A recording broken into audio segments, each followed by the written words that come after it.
How's it going, guys? Back to you with another video today.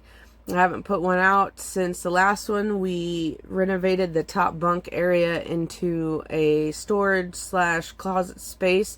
So if you're into any kind of RV camper modifications, renovations, feel free to check that out. I will link the description for that video as well. I just wanted to touch base with you all, kind of go through a little story time today about what got me into this lifestyle, what got me living full-time in a camper, and the pros and cons of it. Giving you my full story, what got me to this point, so you can help make that decision or that leap if you're sitting there debating on living this way as well. So I was always into looking into alternative ways of living. I've always wanted to be out in the country. For whatever reason, just where I was at in my life, I bought a house in town 30 minutes from here, and I started going with my life with that. I was at the railroad already. It was a constant fight of being furloughed, being employed, odd jobs in between, so that kind of set me up to always stay a little bit humble as far as my finances. I tried to set up my living expenses based off of what I would be making if I had an odd job in between the railroad.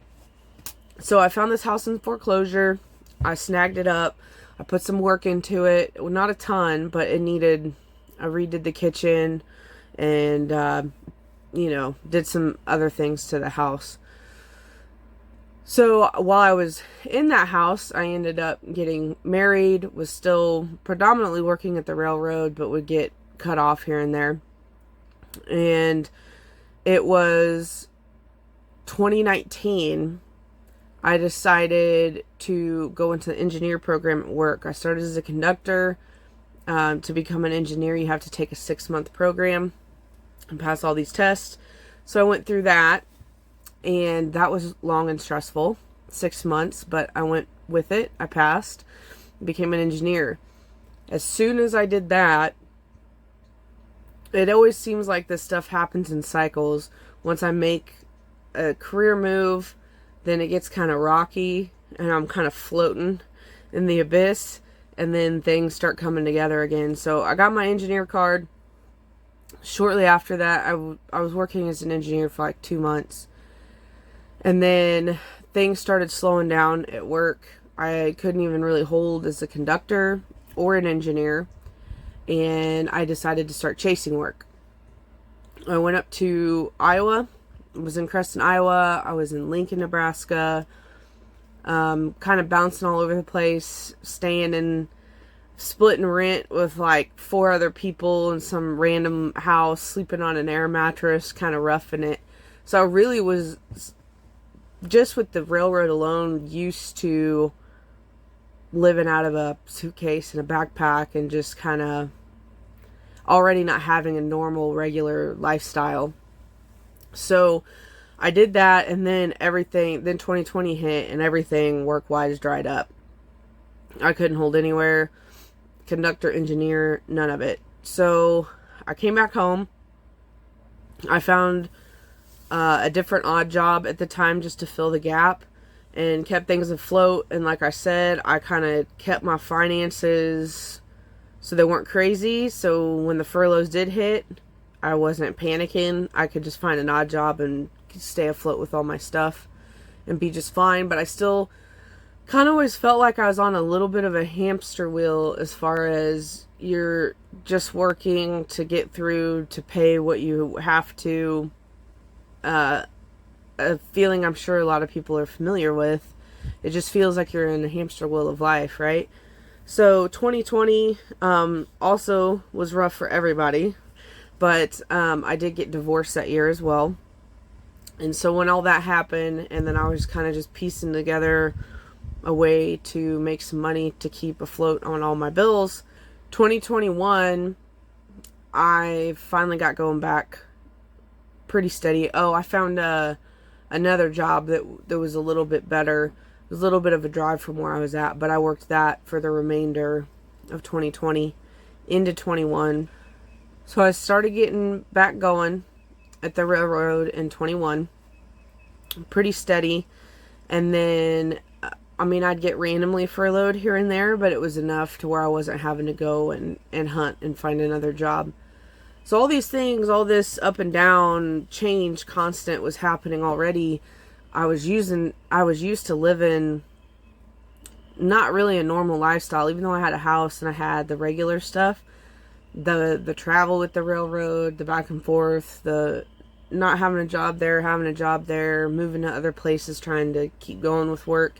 I'd already been through all that, so I was used to having that mentality of just mobility, right? Being mobile. And I kind of liked some of that. I liked the adventure of it. I liked the going to another town and kind of just figuring out the things about it and exploring the little town or the city that I was in. And I enjoyed that. I've always enjoyed that part of the job. Maybe not the furlough part, but the travel and the adventure of it. So, cut to 2021's going, and then towards the end of 21, I was still at the railroad, and I just started feeling like I needed a change. I loved my house. I put a lot of work into it, but there was a lot of negative connotations with that house from just kind of life and the stuff that I went through when I was at that house, and the market was getting really good.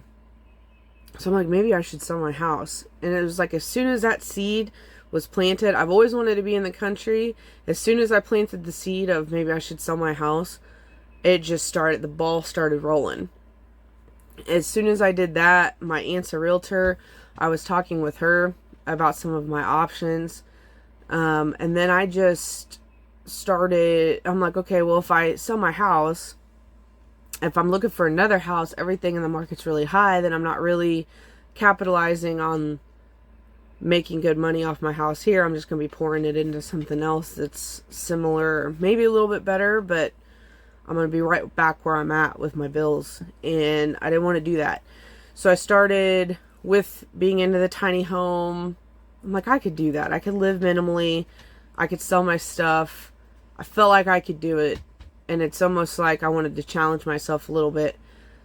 So when I got to looking at the tiny homes, really when you get into it, you're looking at about the same, way more expensive than it would be to get a camper.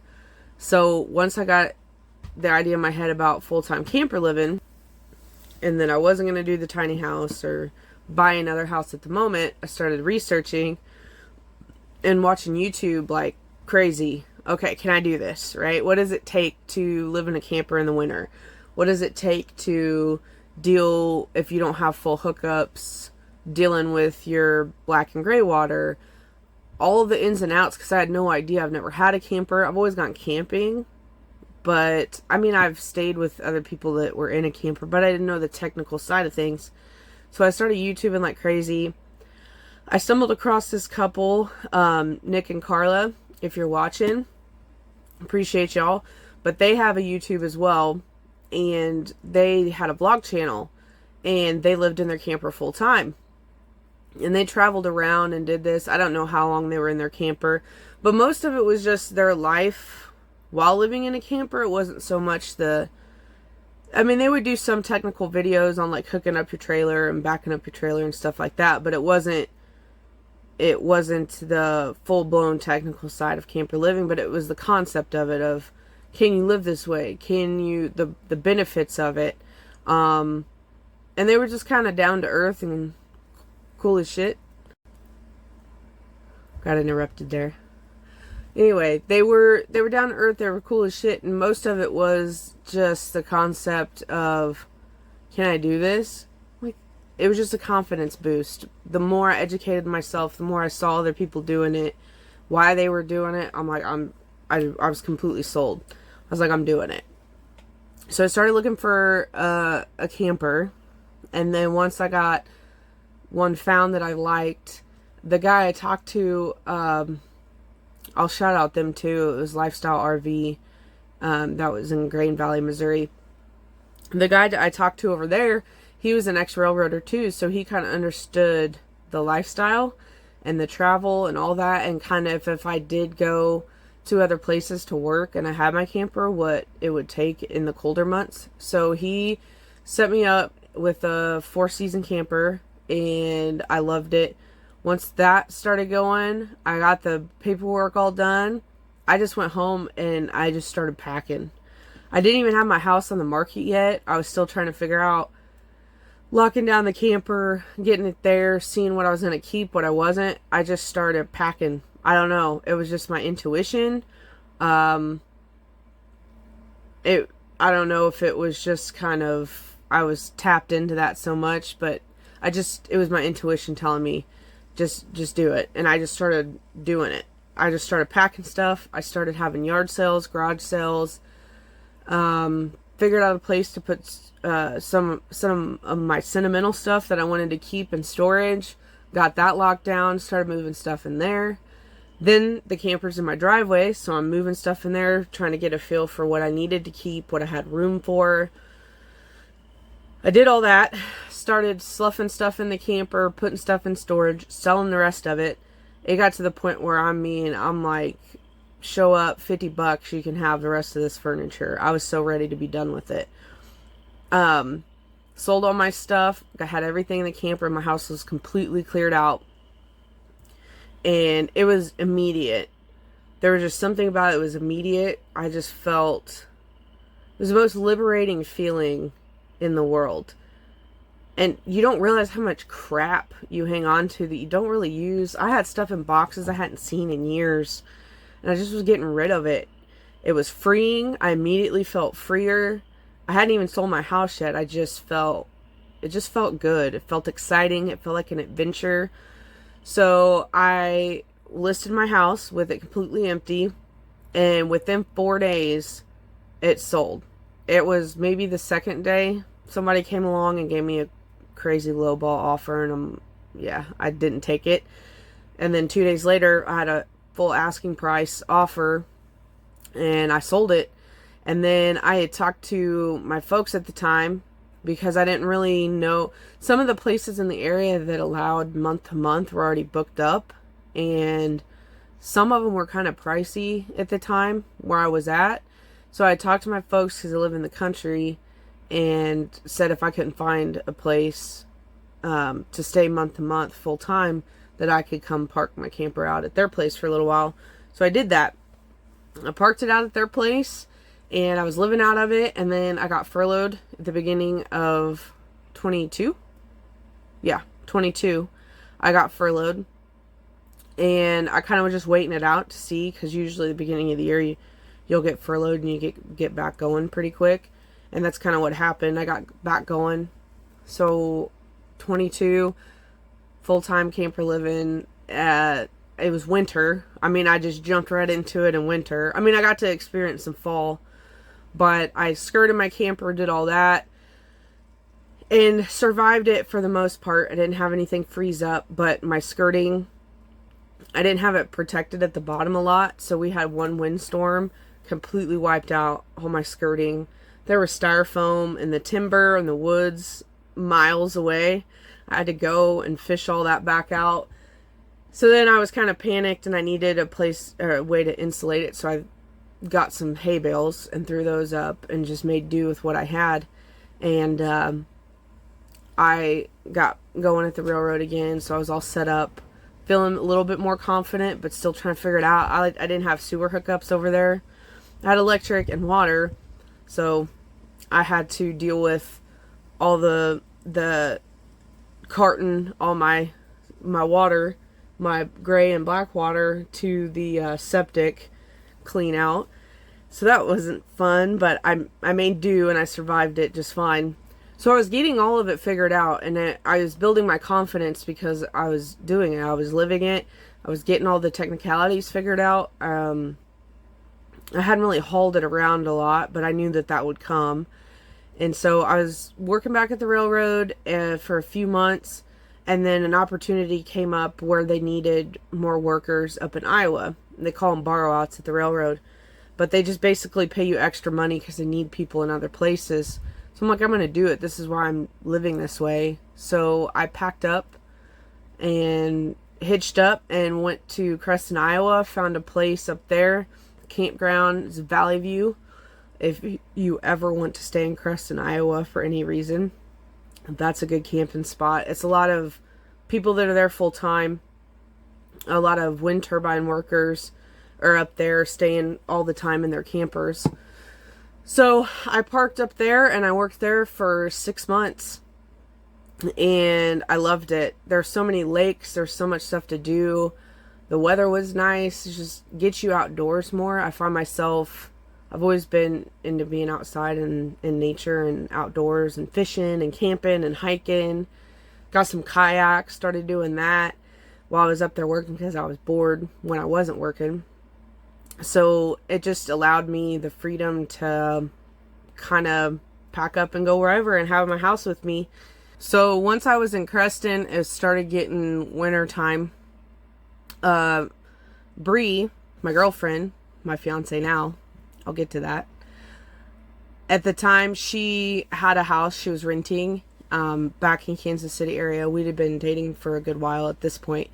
But when I was up in Creston, she'd come up and visit me. She'd been working from home, so she'd come up and stay with me for a stint or a period of time. And then she'd come back for work or whatever else she had to do. So when it started getting colder and I was worried about being up there in the winter, kind of where I was at, the wind was really bad. I just knew it was going to be hard to skirt in the area I was at. And I was getting kind of homesick too. So we talked about it. And she was kind of at the end of her lease at her place that she was at. And she started getting rid of all her stuff. She had bought into the full-time camper living idea as well. And when I transitioned back from Creston down here, my sister and brother-in-law were building a house out here in the country. And so I talked with them about helping us get a spot and get set up out here. So they got a whole little gravel pad out here. I got the sewer hookup and a way to get electric to it and water. Got all that ironed out, and then I came from Creston down here, and then by that time she had already moved all her stuff. She had already moved all her stuff into storage and was out of her house. So when I came out here, then she moved in full time with her dog, and we just kind of rearranged and saw it was going to take to have 2 people in here. I'd already been doing it for a while, so I just downsized my stuff even more. And then we're all set up out here now. So, and we just got engaged, so that's exciting. So things are progressing, things are moving, starting a new chapter, wanting to put roots down again. So we're just stacking money, but living this way is allowing us to stack money so much faster. To look into, we're looking at land, we're looking at fixer-up houses, just trying to be in the country because I've always wanted to do it. And we all know the way prices are. You know, you gotta be ready to throw some money down if you're wanting to live that way. And that's what we're doing. We're planning and plotting for the next move and maybe set down some more roots. But right now, there's no pressure. We're good where we're at. We're good in our setup. It allows you that freedom to explore some different ideas. We're keeping our options open, and living this way that's the only way we've been able to do it and be able to feel so free in our decisions and not feel stuck or like we're limited in our options because we're stuck to a house at this time. So things are progressing with that. I appreciate you all staying tuned.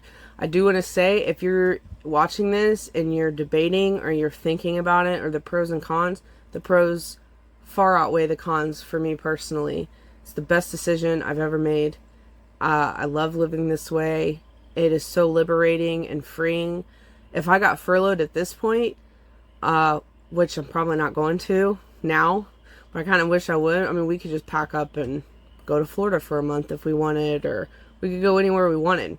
And that's such a good feeling. So if you're even thinking about it, educate yourself, watch YouTube, get your confidence up, and I just say go for it. I highly recommend it. It's not for everyone, but even if you know it's just going to be temporary, it's worth giving it a try. So thank you guys for staying tuned. Thanks for watching. I hope you enjoyed this story time. If you have any questions, feel free to comment. Make sure you like and subscribe. We'll catch y'all on the next one. You have a beautiful day.